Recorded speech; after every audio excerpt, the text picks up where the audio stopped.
Today, the people of the United States join with the people of Egypt and all those who long for a better world in mourning the death of Anwar Sadat. President Sadat was a courageous man whose vision and wisdom brought nations and people together. In a world filled with hatred, he was a man of hope. In a world trapped in the animosities of the past, he was a man of foresight, a man who sought to improve a world tormented by malice and pettiness.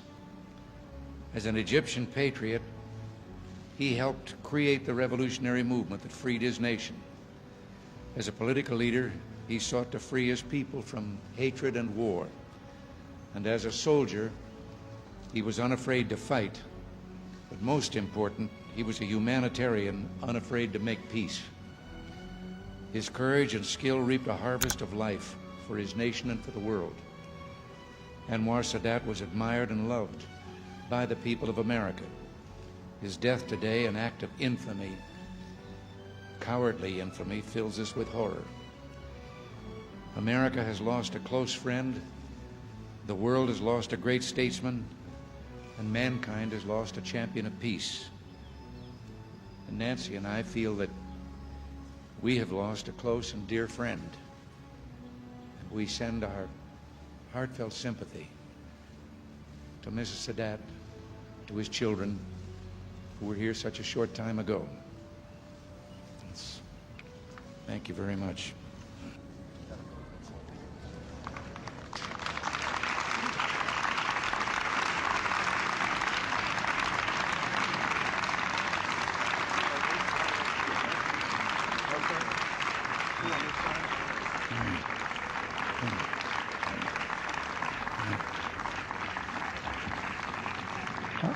On behalf of the country, I want to express a heartfelt thanks to Presidents Nixon, Ford, Carter, and Mrs. Carter for undertaking this sad mission.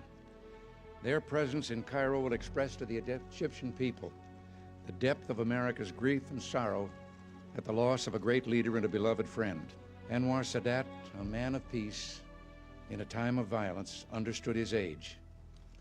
In his final moments, as he had during all his days, he stood in defiance of the enemies of peace, the enemies of humanity. And so, to those who rejoice in the death of Anwar Sadat, to those who seek to set class against class, nation against nation, people against people, those who would choose violence over brotherhood and who prefer war over peace, let us stand in defiance. And let our words of warning to them be clear.